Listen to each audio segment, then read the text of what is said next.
Awesome. You're looking so beautiful. पता है तुम्हें, मैंने हमेशा अपनी वाइफ को ऐसा ही इमेजिन किया था।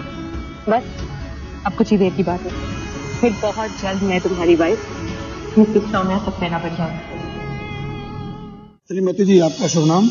मंगल सक्सेना। और आपके पतिदेव का नाम? श्री आदित्य सक्सेना।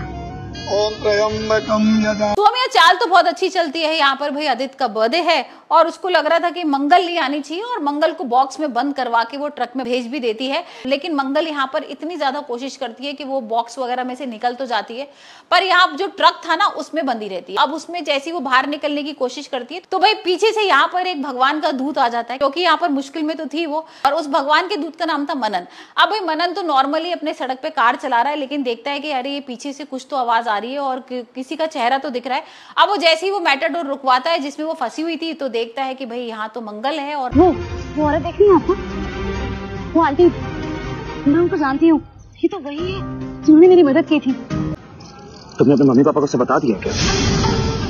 अरे अभी रहने देते हैं ना, पहले शादी हो जाने तो फिर उन्हें बता देंगे, वरना पता नहीं गुस्से में वो कैसे रिएक्ट कर जाए। मंगल को तुरंत लेके वो पहुंच जाता है घर पे। अब घर पे जैसे ही एंट्री करता है, यहाँ सब लोग परेशान थे, हम देख ही रहे थे किस तरीके से यहाँ पर लक्ष्मी, कार्तिक, आदित्य भी बहुत परेशान है। फोन वगैरह भी उसने बहुत जगह कर लिए, लेकिन मंगल का कुछ पता ही नहीं चल रहा था। पर अब जैसी दरवाजे की घंटी बजती है तो देखती है कि भाई मंगल तो यहाँ पर आ गई और मंगल की चोट वगैरह लगी हुई है। अब मनन ने ड्रेसिंग वगैरह करा दी थी उसकी, लेकिन अचानक से मनन को देख के भाई आदित्य भी शॉक हो जाता है। अब आज तो मेरे भाग ही खुल गई, आपसे मिलने का मौका मिला।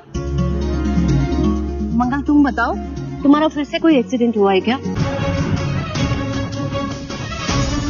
अरे सुनिए भैया, अम्मा यहाँ तो कोई सुनी नहीं रहा, मैं वहां से जाकर बोलती हूँ। एक मिनट हटिए भैया। आदित्य और मनन ना स्कूल के फ्रेंड्स थे, बहुत गले वाले मिलते हैं और बहुत खुश होता है मनन के, बहुत अच्छा लग रहा है मुझे इतने सालों बाद मिलकर। और यहाँ पर भाई मंगल सब पूछ रहे कि कैसे क्या हुआ था। मंगल बता रही है कि मुझे पता नहीं किसने बॉक्स में बंद कर दिया था, या फिर ऐसा धुआं आया था, कोई आया तो था आदमी मास्क वगैरह पहन के जो धुआं जला रहा था, और शायद मैं बेहोश हो गई हूँ और उस ट्रक में चली गई हूँ।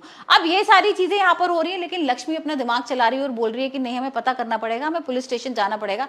पर आदित्य यहाँ पर मना कर देता है और यहाँ पर बात दब जाती है। अब भाई सोम्या का जो प्लान था वो तो खराब हो गया। यहाँ पर सोम्या को पुलिस पकड़ भी नहीं पाएगी, भाई आदित्य ने मना कर दिया कि कोई जरूरत नहीं है पता लगाने की क्या हुआ था, भाई मंगल की गलती रही होगी, मंगल ही कुछ बेहोश वगैरह हो गई होगी और उसमें जो गाड़ी थी उसमें गलती से चली गई होगी। अब जो मंगल ने केक बनाया था ना आदित्य के लिए, वो लेकर आ जाती है मंगल यहाँ पर। भाई आदित्य वही केक काट रहा है और सोम्या का जितनी सारी चीजें थी ना, उसने प्लानिंग की थी भाई किस तरीके से बर्थडे बनाएगी, यहाँ पर पूरे दिन आदित्य के साथ ही रहने वाली है, तो वो सारा तो खराब हो गया। और दूसरी तरफ यहाँ पर उसके पेरेंट्स को भी ये सच पता लग गया है कि सोम्या को उसके घर से बाहर निकाल दिया था। तो अब देखते हैं कि किस तरीके से यहाँ पर सोम्या आदित्य से शादी कर पाएगी या नहीं।